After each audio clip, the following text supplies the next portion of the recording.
মানকাছৰৰ কাউৰাহাগীত জঘন্য ঘটনা। বিয়াৰ প্ৰলোভনেৰে শাৰীৰিক সম্পৰ্ক লম্পট যুৱকৰ। প্ৰথমে শাৰীৰিক সম্পৰ্ক, তাৰ পাছত বিয়াৰ প্ৰতিশ্ৰুতি। ঘটনাৰ স্থান মানকাছৰৰ কাউৰাহাগী।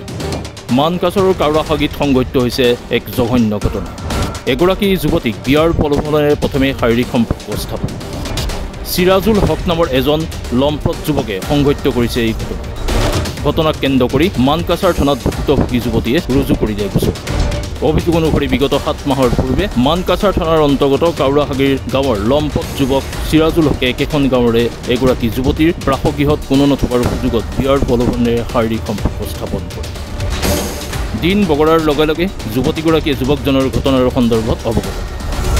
লম্পট যুৱক চিৰাজুল হকক অন্তঃসত্ত্বাৰ হোৱাৰ ঘটনাৰ যুৱতীগৰাকীয়ে অৱগত কৰাৰ পিছত যুৱতীগৰাকীক বিয়াৰ পাতিব বুলি প্ৰতিশ্ৰুতি দিয়ে যুৱকজনে।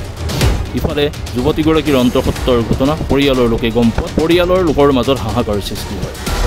ফলত যুৱক যুৱতীৰ দুয়ো পৰিয়ালৰ লোকৰ উপস্থিতিত ৰাইজমেল পাতি আদালতৰ জৰিয়তে 24/4/2024 তাৰিখে দুয়োৰে বিবাহ কাৰ্য সম্পন্ন কৰি ঘটনাৰ মীমাংসা কৰে।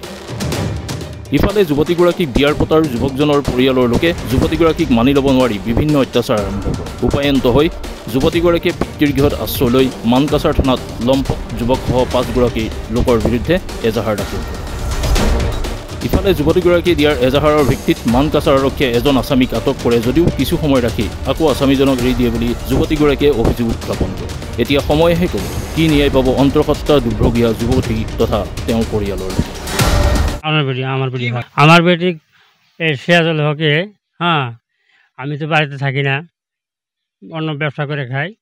ও জবরদস্তিরা আইসে এই কাম করছে, স্বামীর সম্পর্কে গর্ভবতী করছে। এখন করলাম, ওরা করলো যে আমারে মেয়েটা আমরা নিয়ে করে কোর্টে যেয়ে কোর্ট ম্যারেজ করলো।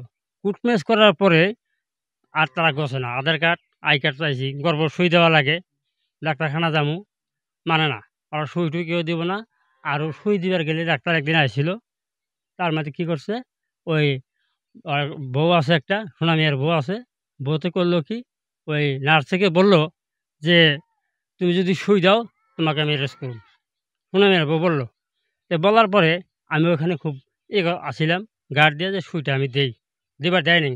দেওয়ার না দেওয়ার পরে এই যে 2টা কেস যে আমি করলাম, এই যে জহুরুল সোনামিয়া আর সিরাজুল হক আর বিরাজল আর জহিজল, এই করে কেস যে করলাম আমি, এই ওরা তো চাপে নাই আমার বলে কোনো সময় চাপে নাই। ফলে আরও কয় যে তোরা পাইলে ড্যাগার দিয়া ফালা দিয়া রাস্তার মধ্যে পাইলে লাশ বানিয়ে দেবো।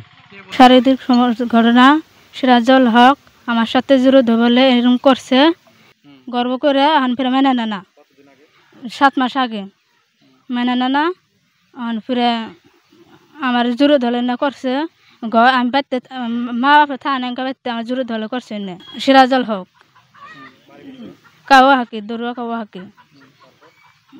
তারপর অত আমার হুমকি তুমকি দাইছে, ডর দাইছে আমারে। আমি কইছি যে হয়েছে আমার তো নাই হয় না, তে কি হইলো আমার যেই হইলো আর কইছি আমি মাইনে নিমু তো।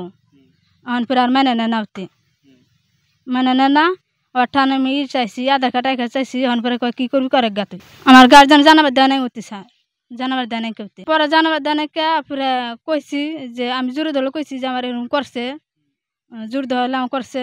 ও আমার কইবার দেয় নাকি, ডর দেয়ছে আমারে, হুমকি ধমকি দেখাইছে, সেই জন্য কই নাকি। ও আমারে কইছে যে মেরে হালাইব,